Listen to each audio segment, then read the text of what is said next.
kuatkan hati. Negeri ini memanggilmu kawan. Belajar bergerak berbagi untuk negeri. Guru penggerak majukan pendidikan. Guru penggerak menghamba para murid. Kreatif rancang pembelajaran. Hargai potensi, tingkatkan prestasi. Lahirkan profil pelajar Pancasila. Belajar bergerak berbagi untuk negeri. Kita menjalin kolaborasi. Belajar bergerak berbagi untuk negeri. Demi bakti pada Ibu Pertiwi. Pembuatan kesepakatan kelas. Silakan ditulis ya. Nah, satu orang, satu saja. Nanti kita jadikan kesepakatan bersama. Oke. Yuk, duduk dulu, nanti kita bacakan bersama. Boleh warna kuning lagi, warna kuning. Biarlah warna kuning lanjut. Buat tepinya, sebelahnya. Ah, ya. Tunggu dulu, terlalu jauh, kok enggak muat yang kawan yang lain. Baca, nanti kita gabungkan kalau ada yang sama-sama. Nah, coba satu orang yang baca ke depan. Kalau yang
Bismillahirrahmanirrahim. Assalamualaikum warahmatullahi wabarakatuh. Alhamdulillahi rabbil alamin. Wa bihi nasta'inu ala umuri dunya waddin. Wassalatu wassalamu ala asyrafil anbiya'i wal mursalin wa ala alihi wa ashabihi ajma'in, amma ba'du. Puji syukur marilah kita ucapkan kepada Allah Subhanahu wa taala yang mana atas limpahan rahmat dan nikmat daripada Allah Subhanahu wa taala sehingga Allah izinkan kita berkumpul pada hari ini untuk mengikuti kegiatan kami workshop pengintasan budaya positif di sekolah, mengenai budaya positif di sekolah modul 1.4 program pendidikan guru penggerak. Baik Bapak Ibu, seterusnya salawat beriringan salam tidak lupa kita hadiahkan buat junjungan kita yakni Nabi besar Muhammad sallallahu alaihi wasallam. Yang sama-sama kita hormati Ibu Kepala SDN 20 Nepal dan seterusnya ibu-ibu yang sudah meluangkan waktunya untuk mengikuti workshop pengibasan budaya positif di sekolah. Kami ucapkan terima kasih kepada ibu-ibu semua yang sudah meluangkan waktunya. Mudah-mudahan waktu luang yang Ibu sediakan untuk kami ini diberi pahala oleh Allah Subhanahu wa taala. Amin amin ya Allah ya rabbal alamin. Baik Bapak Ibu, pada kesempatan kali ini workshop pengembangan budaya positif di sekolah ini kami calon guru penggerak angkatan 6 Kota Solo yang bertempat di SD 20 Pabinya ini berkolaborasi Bapak Ibu. Jadi memang tugas kami ini untuk melakukan workshop ini memang diminta untuk berkolaborasi, dan alhamdulillah di sekolah kita ada 2 orang guru penggerak. Jadi yang pertama saya di Pengurus SPD dan Ibu Mira Sarwati SPDI. Nah. Baik Bapak Ibu, apa sih yang dimaksud dengan budaya positif itu?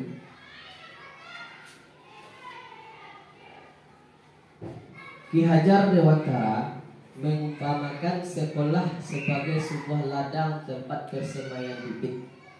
Agar bibit bisa berkembang secara maksimal, maka petani dapat memperbaiki kondisi tanah, memelihara bibit tanaman, memberi pupuk dan air, membasmi ulat-ulat dan jamur-jamur yang mengganggu hidup bibit tanaman dan lain sebagainya.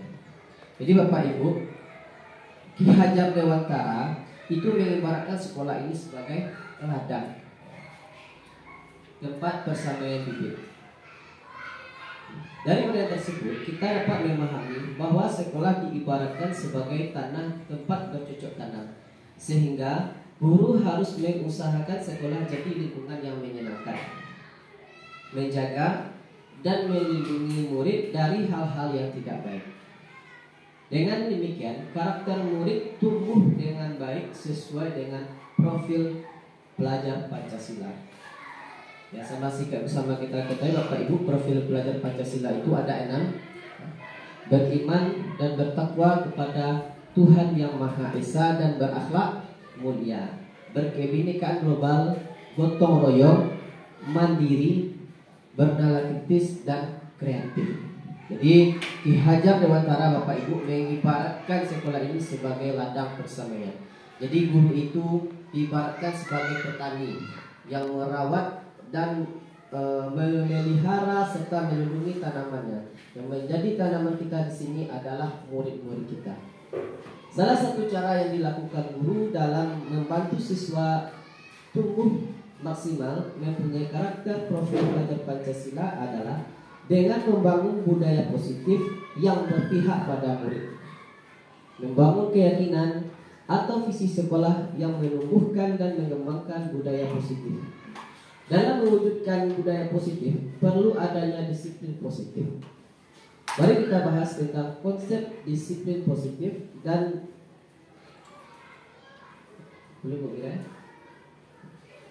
konsep disiplin positif dan motivasi dalam melakukan disiplin positif dalam budaya positif. Di dalam melakukan budaya positif ini Bapak Ibu, dalam melakukan budaya positif ini kita perlu menerapkan disiplin positif dan menumbuhkan motivasi untuk menumbuhkan disiplin positif dalam budaya positif. Pemahaman saya tentang konsep-konsep yang telah dipelajari di modul ini, yaitu modul 1.4 Bapak Ibu. Jadi kami di modul 1 itu dibagi menjadi 4. Modul 1.1 itu mengenai filosofi pendidikan Ki Hajar Dewantara yang disingkat dengan KHD. Kemudian nilai dan peran guru penggerak. Yang ketiga paradigma, visi dan misi.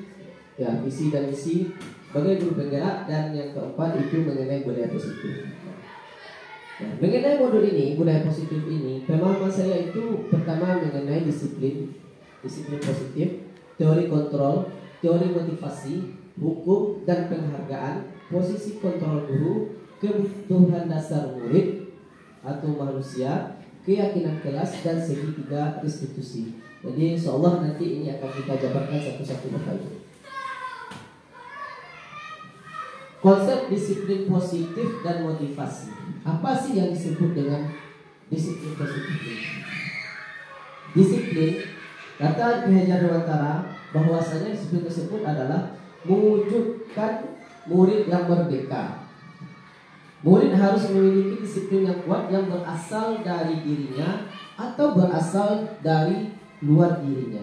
Jadi ada motivasi intrinsik Bapak Ibu, itu nanti ada motivasi intrinsik yang berasal dari dalam diri siswa, dan ada nanti motivasi ekstrinsik yang berasal dari luar diri siswa. Banyak orang yang memaknai sebagai sesuatu yang dilakukan seseorang pada orang lain untuk mendapatkan kepatuhan dan memiliki kecenderungan ketidaknyamanan, serta sering dihubungkan dengan tata tertib yang berkaitan dengan sanksi dan hukuman bagi yang melanggarnya. Jadi banyak kita memaknai untuk menerapkan disiplin ini Bapak Ibu, kita akan memberikan sanksi dan hukuman. Jadi kecenderungan kita banyak seperti itu. Di mana ada kemerdekaan, disitulah harus ada disiplin yang kuat. Murid yang memiliki disiplin positif akan memiliki motivasi internal yang tinggi dalam menguasai diri untuk melakukan tindakan yang sesuai dengan nilai-nilai kebajikan universal. Sebagai pendidik, tugas kita adalah membimbing siswa untuk memiliki disiplin diri yang berasal dari dirinya. Jadi tugas kita sebagai pendidik Bapak Ibu yaitu membimbing siswa agar menumbuhkan motivasi intrinsiknya dalam menerapkan disiplin dirinya. Siswa dalam melakukan disiplin positif tidak terlepas dari motivasi yang ingin dicapai oleh siswa itu sendiri. Jadi bagaimana anak kita bisa mereka disiplin sedangkan motivasi mereka tidak ada dalam diri mereka. Meskipun motivasi itu ada dua Bapak Ibu yang kita bahas tadi, ada motivasi dalam diri maupun motivasi yang berasal dari luar diri kita. Kecenderungan kita untuk memotivasi itu dengan pemberian sanksi dan hukuman. Kemudian motivasi perilaku manusia. Menurut Diane Gosen dalam bukunya Restructuring School Discipline menyatakan ada 3 alasan perilaku manusia, yaitu untuk menghindari ketidaknyamanan atau hukuman. Jadi perilaku kita sebagai manusia menurut Diane Gosen ini Bapak Ibu untuk menghindari ketidaknyamanan atau hukuman. Kedua, untuk mendapatkan imbalan atau penghargaan dari orang lain. Yang ketiga, untuk menjadi orang yang mereka inginkan dan menghargai diri sendiri dengan nilai-nilai yang mereka percaya. Jadi ada 3 motivasi perilaku manusia Bapak Ibu. Yang pertama karena menghindari ketidaknyamanan atau hukuman. Jadi yang kedua ini memperoleh penghargaan. Yang ketiga memang karena ingin menghargai dirinya sendiri dengan nilai-nilai yang mereka percaya. Dari ketiga motivasi perilaku manusia dalam mewujudkan disiplin positif yang harus ditanamkan oleh murid-murid adalah motivasi nomor 3. Jadi dalam menerapkan disiplin positif ini Bapak Ibu, untuk mewujudkan disiplin positif ini, motivasi yang kita tanamkan kepada siswa kita itu adalah motivasi yang nomor 3. Jadi memang motivasi yang mereka inginkan dan menghargai diri sendiri dengan nilai-nilai yang mereka yakini. Baik Bapak Ibu, teori motivasi perilaku manusia. Ini yang menurut Gosen tadi Bapak Ibu dan dari Gosen. Nah, ada motivasi eksternal. Nah, kita singgung di awal. Nah, untuk menghindari ketidaknyamanan atau hukuman.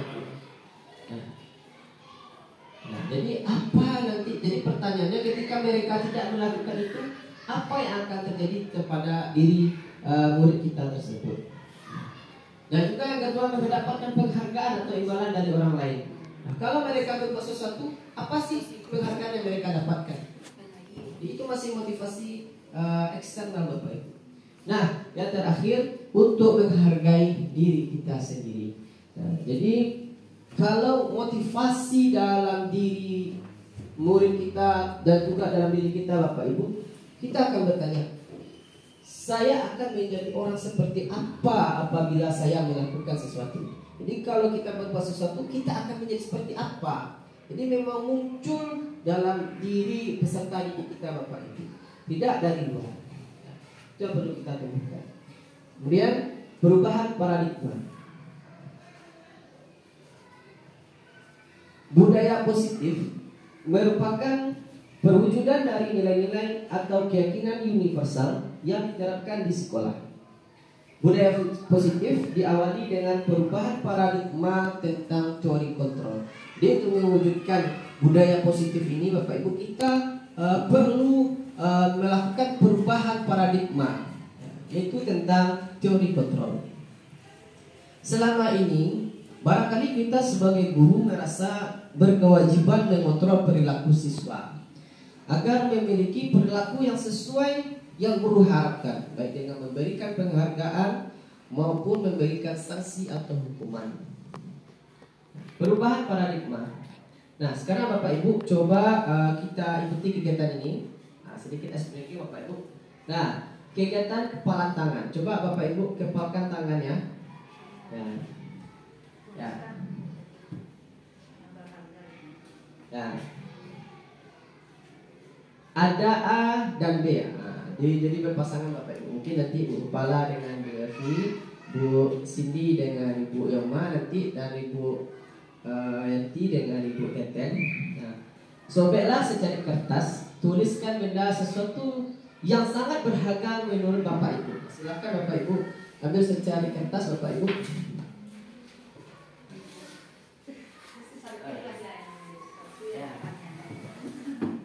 Ambil secari kertas dan tulis di sana sesuatu yang sangat berharga menurut Bapak Ibu.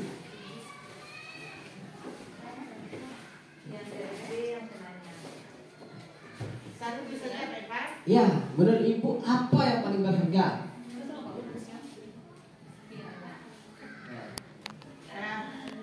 Kita memegang berantak tangan. Ya. Sebelum kita mengepakkan tangan, kita sobek kertas. Nah, oke?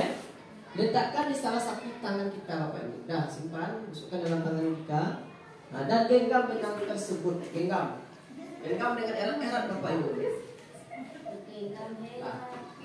Nah, dah, teman Ibu. Nah, coba sekarang, coba teman Ibu dulu. Nah, mungkin dulu Bu Yanti menarik punya Bu Tete, berusaha. Bu Cindy berusaha menarik punya Bu Yoma mungkin. Dan Elvi nanti silakan mencoba. Genggam kuat-kuat Bapak Ibu. Ya. Nah, coba sekuat tenaga kita pertahankan Bapak Ibu dengan cara berbagai cara yang kita usahakan. Nah, coba silakan Bapak Ibu praktekkan. Apakah Bapak Ibu akan gampang menyerahkan hal yang berharga menurut Ibu? Silakan kita coba. Silakan Ibu Evi tarik. Berusaha sampai mungkin. Ya, silakan. Bagaimana tekniknya? Boleh dengan paksaan, dengan penghargaan mungkin. Ya, silakan Bapak Ibu. Ya.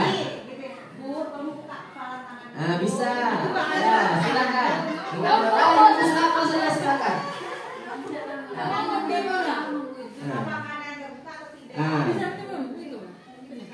Ya. Ya terserah Bapak Ibu mau dilepas mau tidak terserah. Ya. Ya terserah bagaimana caranya. Mau dipaksa kayak mau dikasih. Ya.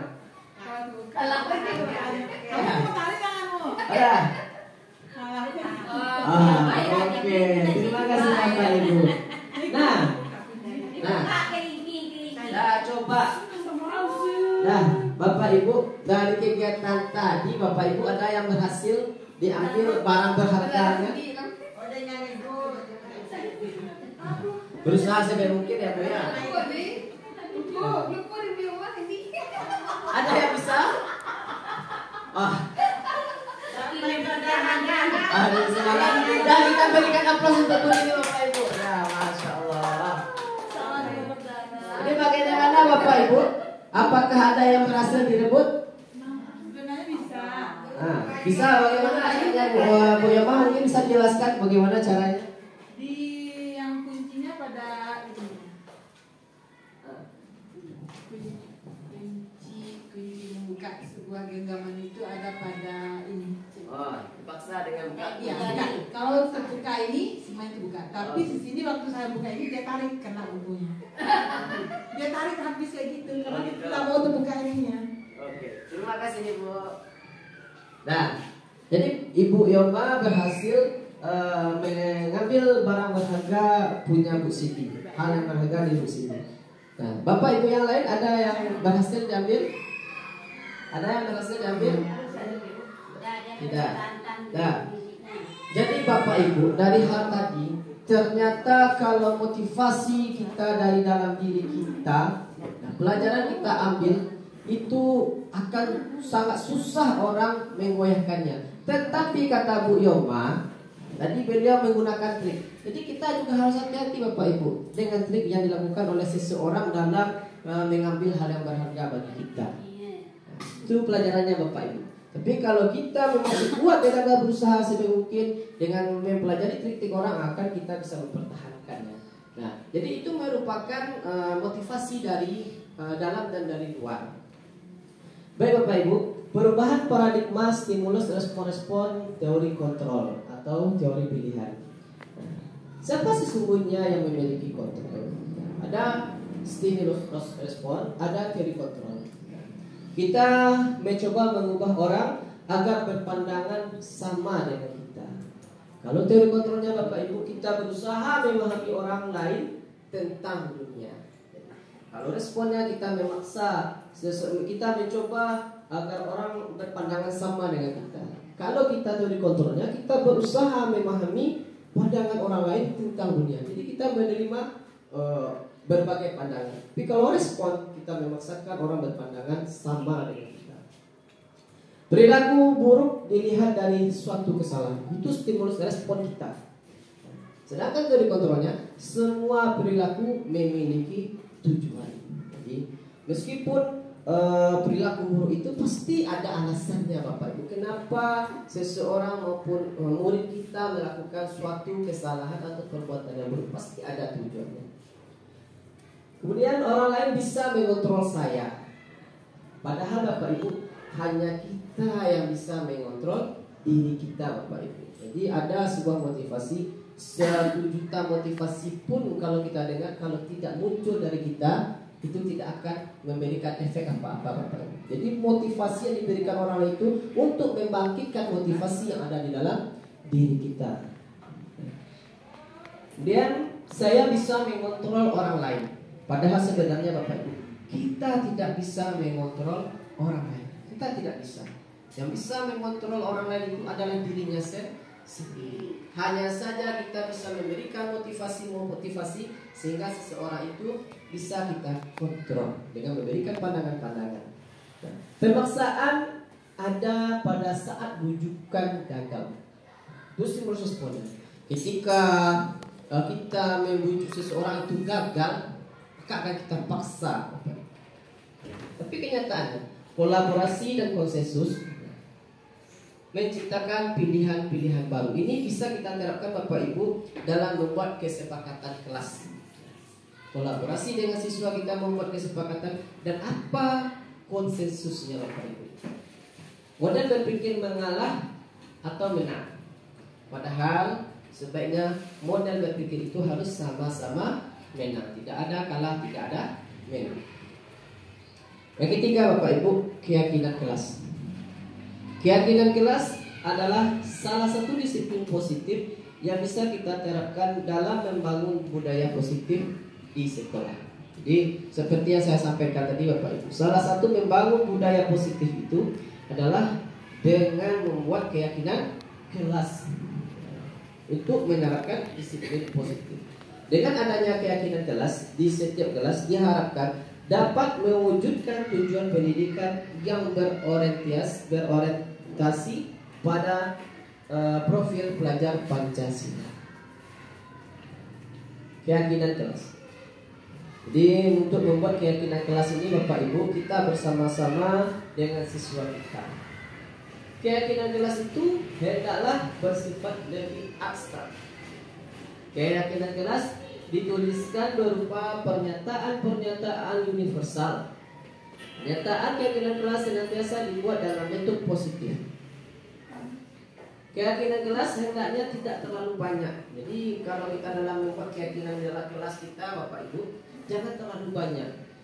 Supaya apa? Supaya mudah diingat dan dipahami oleh semua siswa kita, semua murid kita. Keyakinan kelas sebaiknya sesuatu yang dapat diterapkan di lingkungan sesuai dengan kondisinya. Jadi kalau tidak sesuai dengan kondisinya, jangan kita gunakan itu. Jadi keyakinan kelas yang kita gunakan itu memang sesuai dengan kondisi murid kita di kelas. Semua warga kelas hendaknya ikut berkontribusi dalam pembuatan keyakinan kelas lewat kegiatan curah pendapat. Jadi bisa jadi Bapak Ibu kita menyerahkan sebuah kertas kepada siswa nanti biar mereka mencurahkan isi pemikiran mereka. Bersedia meninjau kembali keyakinan kelas dari waktu ke waktu. Jadi setelah kita membuat keyakinan kelas kita tinjau apakah ini sudah efektif atau belum dalam menerapkan disiplin positif. Nah seperti ini Bapak Ibu, memberikan lembar kertas.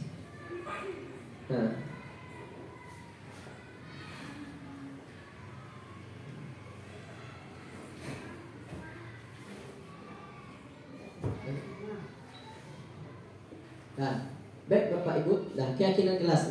Dari yang kita kemarin itu yang dicobakan. Ada keyakinannya saling membantu, kata anak-anak kita, ibadahnya tepat waktu, jujur dan dapat dipercaya, disiplin dan tepat waktu, peduli, menghargai guru dan teman, saling menyayangi, sopan dan santun, kebersihan sebagian dari iman. Jadi itu keyakinan kelas yang ditanamkan di dalam kelas yang sudah kita apakan kolaborasi dengan murid-murid kita. Itu salah satu contohnya Ibu ya. Baik Bapak Ibu, mungkin itu saja pemaparan dari saya karena kita di sini ada workshop kolaborasi dengan Bu Mira. Jadi materi selanjutnya akan dipaparkan oleh Ibu Mira Sarwati SPDI. Kepada Ibu Mira, kita silakan.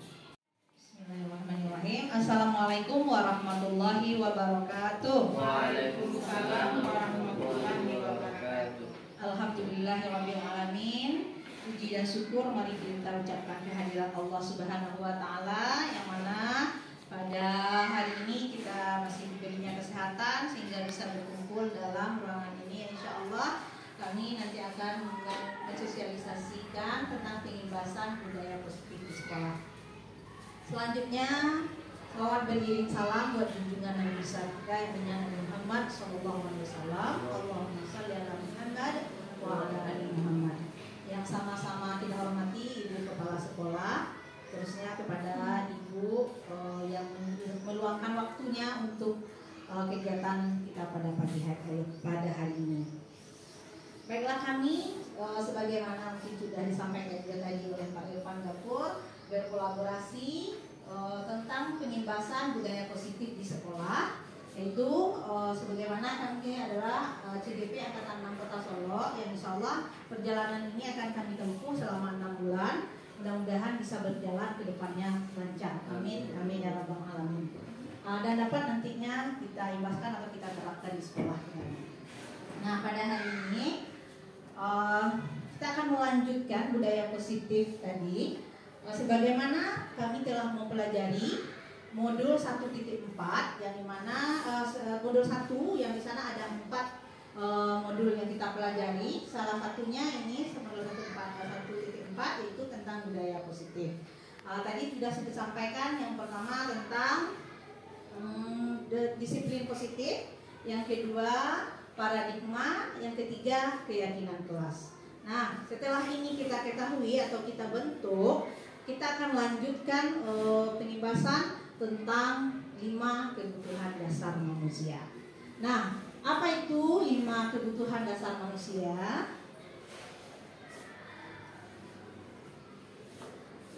Ini ada 5 kebutuhan dasar manusia yang ternyata harus kita penuhi. Kita kan sering bertemu dengan anak-anak dengan karakter yang berbeda-beda. Nah, seluruh tindakan manusia itu sebenarnya memiliki tujuan.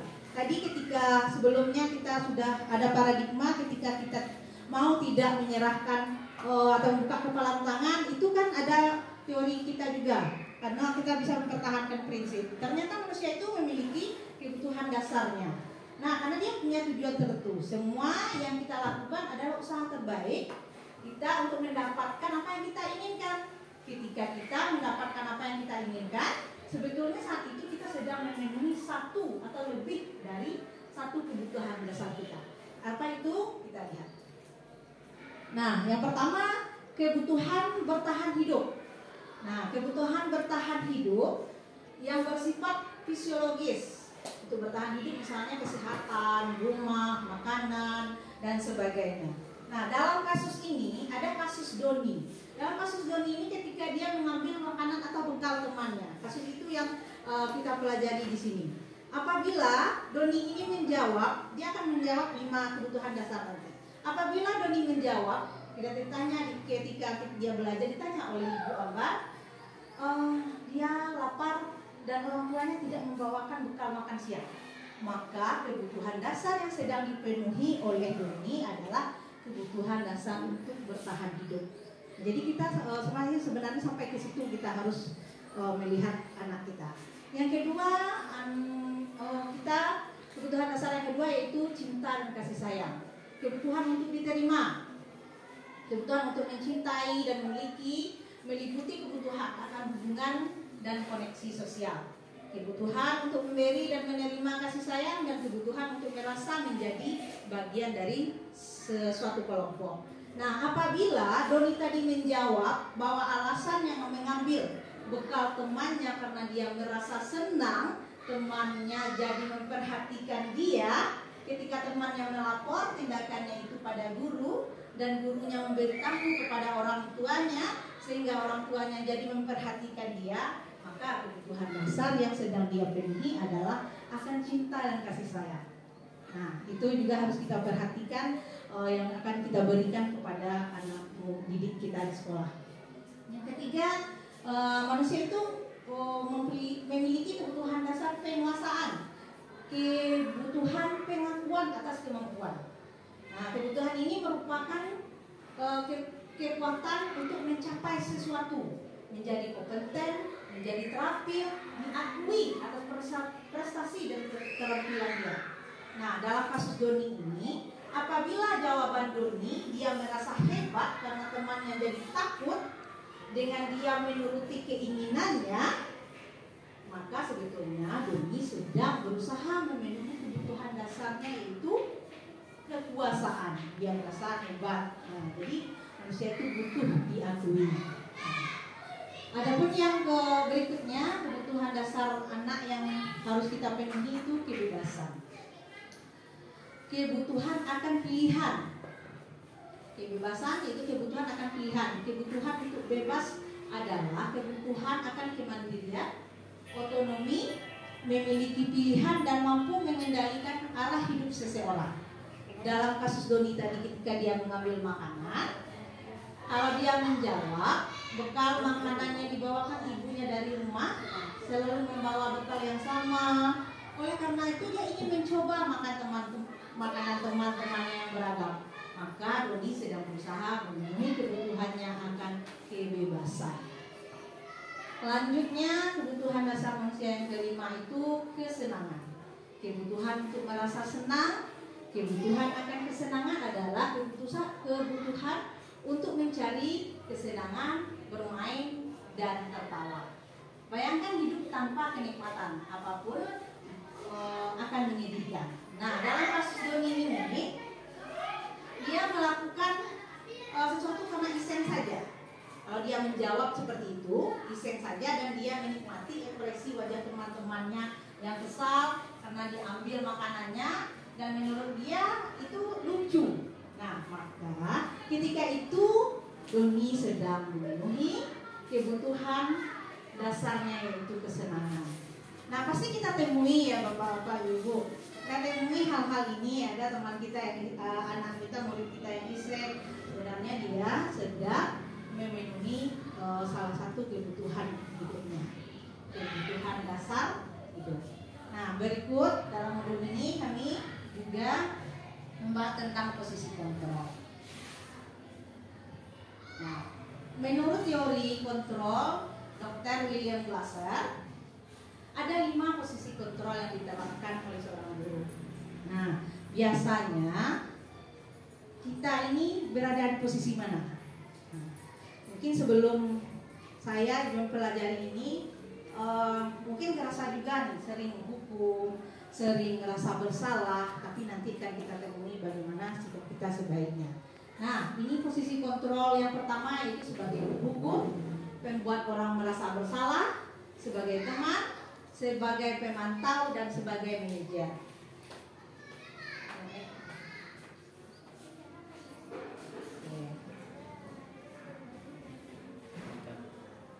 Ya, kita akan melihat ini 5 posisi kontrol yang telah kita pelajari dan bagaimana cara yang baiknya. Di mana kita posisi kita selama ini. Kita lanjut langsung kan? Yang di video kita lanjut lihat yang langsung penghukum.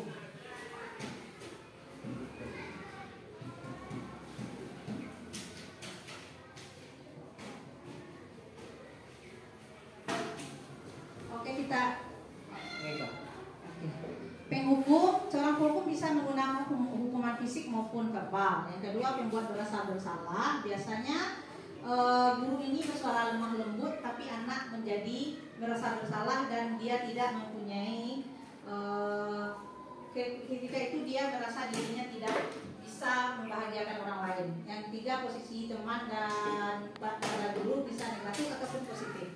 Karena ketika positifnya itu ada hubungan yang baik, tapi ketika negatifnya anak itu menganggap seolah-olah guru itu udah jadi teman. Kalau orang berteman kita bisa maklumi kan, kadang ada rasa santainya terhadap guru. Ini ada positif negatifnya. Berikut. Oke, yang keempat posisi pemantau. Ini sudah bagus, dan yang paling bagus yang kita kehendaki adalah posisi terakhir ini. Posisi manajer. Posisi manajer ini adalah posisi kita membahas satu masalah, tapi kita tanya balik, solusinya kita tanyakan kepada anak kita. Maka itu kita lihat videonya, boleh Pak? Ya, videonya kita majukan aja pas ke apa? Bukan, memang yang tadi. Memang yang tadi, tapi kita cap gitu. Nah, yang ini coba kita lihat 5 posisi kontrol. Boleh.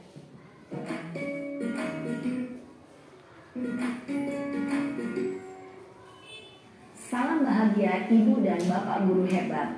Dalam penerapan disiplin positif restitusi, salah satu program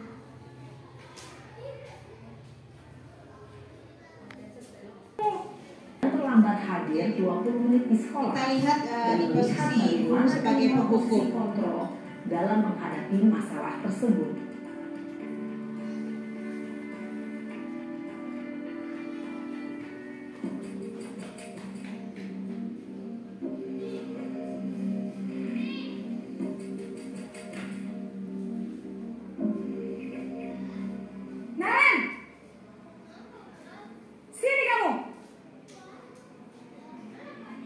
Selamat pagi, Bu. Selalu terlambat.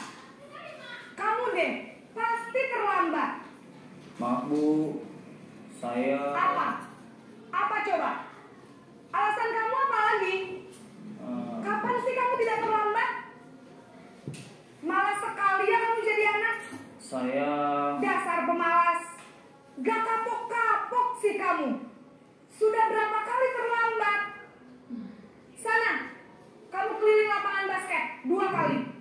Kenapa saya harus keliling lapangan basket, Bu? Kenapa? Kamu melawan ibu. Berani-beraninya jawab. Sudah terlambat, masih berani jawab pula. Sekarang, keliling lapangan basket 5 kali sekalian. Biar kapok. Cepat. Pergi sana ke lapangan basket. Oke, jadi posisi penghukum Posisi ini, penghukum biasanya berbicara dengan nada tinggi, ya, kita berbicara dengan nada tinggi dan menghakimi anak, dan kadang hukuman yang kita berikan tidak relevan dengan kesalahannya. Dia terlambat, tapi kenapa harus disuruh berlari? menunjuk-nunjuk, menyakiti, dan 4 yang terjadi pada murid ketika guru berada pada posisi penghukum adalah murid cenderung akan memberontak, bahkan menyimpan dendam. Kita lihat yang kedua, posisi Maaf, Bu. Saya pembuat merasa bersalah.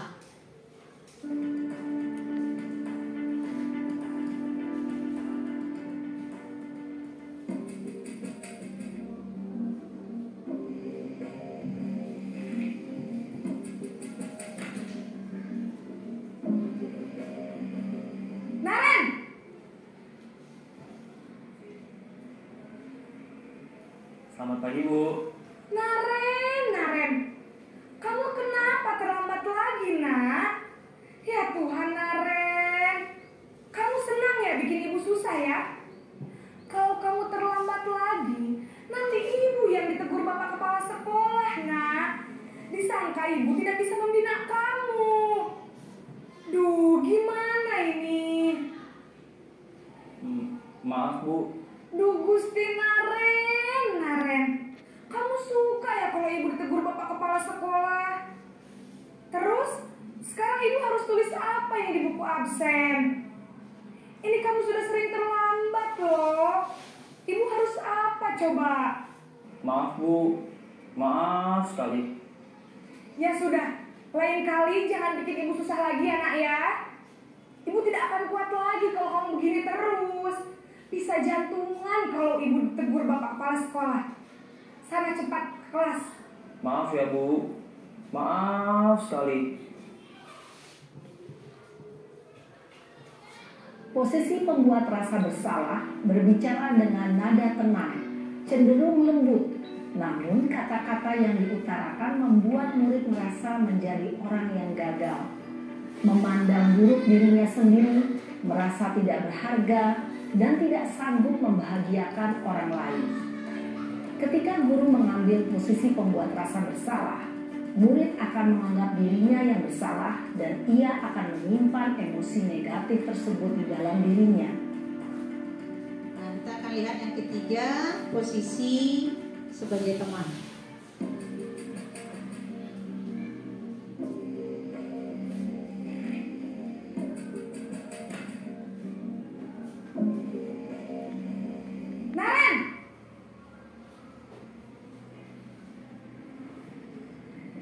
Selamat pagi, Bu. Wah, sudah jam berapa ini, nak? Terlambat lagi ya, sayang. Iya, Bu. Habis ibu saya lupa bangunkan saya, Bu. Kamu malah menyalahkan ibu kamu. Kamu bukannya anak yang larinya paling kencang. Kok terlambat sih? Iya, Bu. Saya memang terlambat bangun tadi. Jadi, biarpun saya lari kencang, tetap gak kekejar, Bu. Ya sudah sana. Nanti lain kali larinya lebih kencang lagi ya. Biar gak terlambat lagi. Bikin seneng ibu. Demi ibu. Bisa kan? Bisa lah, Bu. Ya sudah sana masuk kelas. Ibu beresin urusan absen kamu. Kamu ini ada-ada saja. Dalam posisi teman, guru berbicara dengan nada suara ramah, akrab, cenderung bersenda gurau untuk menjaga suasana tetap santai. Murid akan merasa senang, aman, dan akrab dengan guru. Identitas yang tercipta adalah identitas sukses atau berhasil. Namun, perlu diingat, karena ini masih dorongan eksternal, maka ada faktor ketergantungan dari murid kepada orang tertentu. Di sini, guru absennya, sehingga di lain waktu, murid bisa berperilaku baik, namun hanya kepada orang-orang tertentu saja. Nah, selanjutnya keempat kita akan lihat posisi pemantau atau monitor. Ini sudah mulai bagus juga, Bapak Ibu.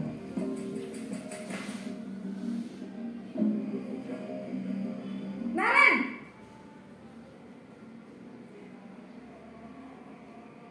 Selamat pagi, Bu. Naren, apa peraturan sekolah kita tentang jam berapa kita harus masuk sekolah, nak? Kita harus di sekolah jam 7, Bu.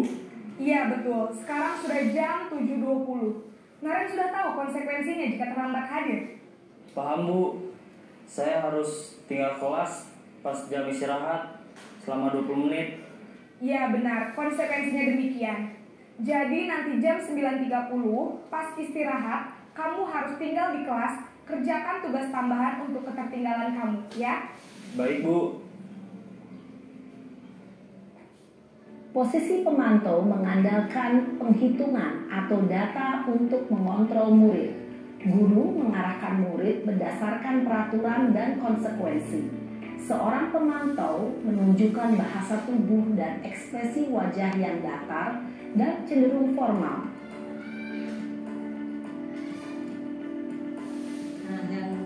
yang terakhir yaitu posisi manajer, posisi yang kita harapkan.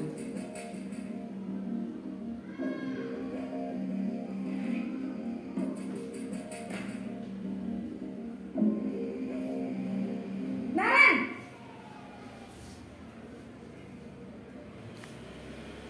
Selamat pagi Bu. selamat pagi Naren. Maaf Bu, saya terlambat. Iya, sekolah masuknya jam 7, sekarang sudah jam 7.20. Jadi sekarang bagaimana nih Naren? Maaf Bu, saya lupa setel alarm saya semalam. Baiklah, menurut kamu, keyakinan sekolah yang mana yang perlu kamu tingkatkan? Menghargai diri sendiri dan orang lain mungkin ya Bu. Setuju. Jadi, apakah Naren meyakini prinsip saling menghormati tersebut? Iya Bu, saya meyakininya. Apakah Naren bersedia memperbaiki masalah keterlambatan ini? Bersedia Bu. Bagaimana kamu akan perbaiki masalah keterlambatan ini? Saya akan coba untuk tidak lupa menyetel alarm saya Bu. Baik, kalau Naren lupa menyetel alarm di rumah, ada orang yang kira-kira bisa bantu mengingatkan tidak? Ada Bu, kakak saya, Kak Ema. Ada lagi selain Kak Emma?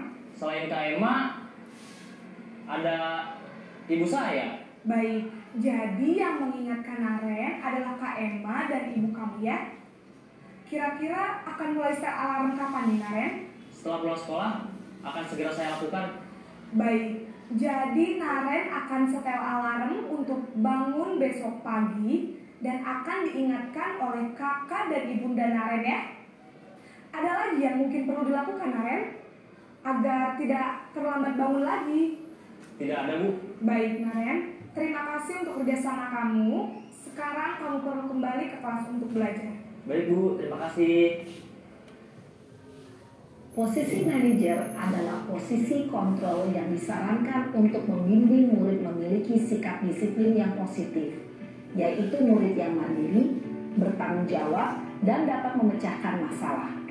Tujuan dari posisi ini adalah agar murid dapat berefleksi atas tindakannya.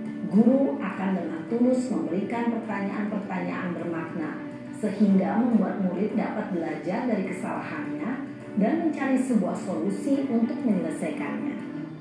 Jadi Bapak Ibu tadi kita sudah lihat sudah 5 posisi kontrol, dan kita berharap nanti bisa di posisi kontrol yang kelima ini sebagai manajer, apapun masalah kita kembalikan kepada anak kita supaya bisa dia menyelesaikan masalah dengan cara akan kita lanjutkan dengan segitiga restitusi namanya. Segitiga restitusi ini adalah proses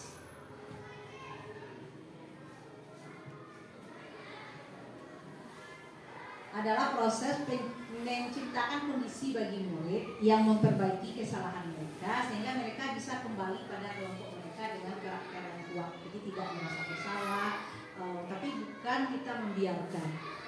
Tapi kita tetap memberikan arahan yang baik. Bagaimana caranya? Ada segitiga ini. Yang pertama kita akan validasi tindakan yang salah. Kita tanya tindakan. Setelah itu kita stabilkan identitas kesalahan mereka itu bukan dia saja yang berbuat. Dan nanti baru kita menanyakan keyakinan. Jadi maka itulah kita perlu membuat keyakinan di kelas. Dia sudah menyadari dengan kesalahan dia dan dia bisa memperbaikinya sendiri atas bimbingan kita. Nah, jadi untuk memecahkan masalah yang kita sebagai manajer tadi, kita perlu segitiga restitusi ini. Yang pertama kita memvalidasi tindakan yang salah, nah itu kita stabilkan identitas dan kita menanyakan keyakinan agar mereka bisa memperbaiki diri mereka atas bantuan kita dengan keyakinan-keyakinan yang sudah kita buatkan tadi. Nah, untuk ini kami sudah mempraktekkannya. Kebetulan memang ini skenario-nya memang dibuat. Untuk kedepannya kita tidak akan dibuat lagi. Memang ini yang kita harapkan bisa kita terapkan di sekolah kita sehingga munculnya budaya positif. Ini kemarin kita lihat yang video segitiga restitusi kita yang kemarin. Ini kasusnya.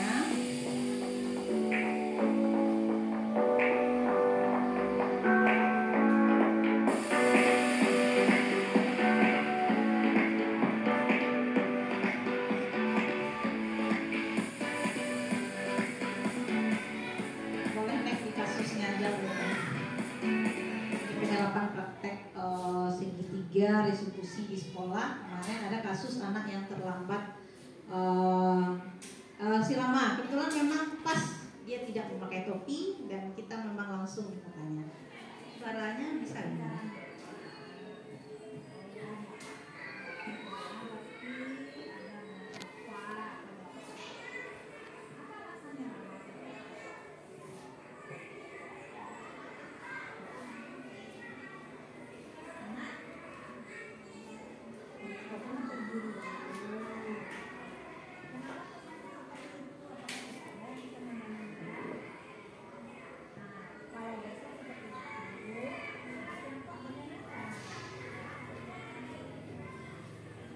Kita tanyakan keyakinannya, kita suruh dia menyadari kenapa dia salah dan kita minta bagaimana solusinya pada dirinya sendiri.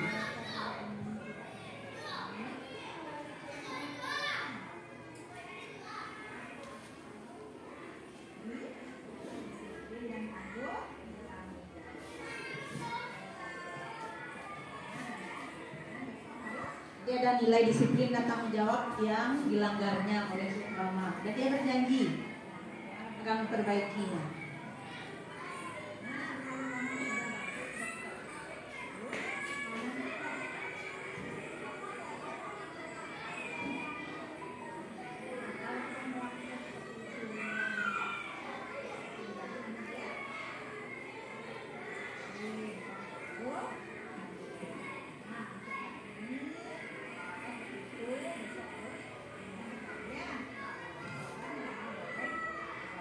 Setelah dia menyadari kesalahannya dan dia berjanji akan memperbaikinya, dan kita kembalikan dia ke kelompok. Jadi dia nanti akan memperbaiki dan tidak dihukum dengan yang tidak sesuai dengan hukuman yang sepantasnya, tapi kita kembalikan bagaimana dia memiliki kepercayaan diri lagi agar berbeda. Kita lihat kasus yang kedua, ini yang terakhir. Ini kasus tidak membuat PR di kelas 2.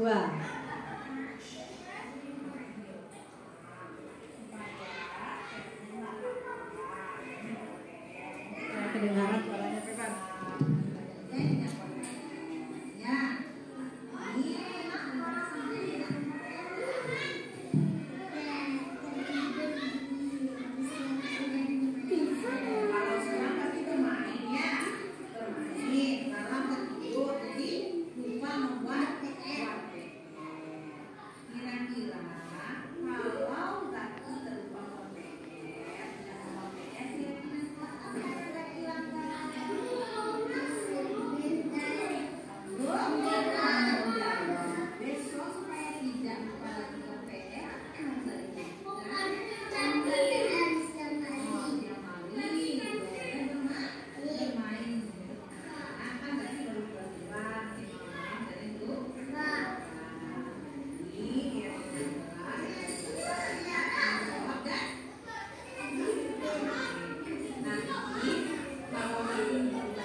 Nah, jadi seperti itu Bapak dan Ibu, mudah-mudahan kita bisa mempraktekkannya atau menerapkan budaya positif di sekolah kita. Jadi kalau anak kita yang salah, kita akan memecahkan kasusnya dengan cara penerapan segitiga restitusi ini. Mungkin dari kami sampai di sini, saya ucapkan terima kasih kepada Bapak dan Ibu sudah meluangkan waktunya, dan mudah-mudahan kedepannya bisa kita terapkan budaya positif ini di sekolah kita kedepannya sehingga kita bisa melahirkan profil pelajar Pancasila. Banyak maaf. Diakhiri dengan assalamualaikum warahmatullahi wabarakatuh. Waalaikumsalam.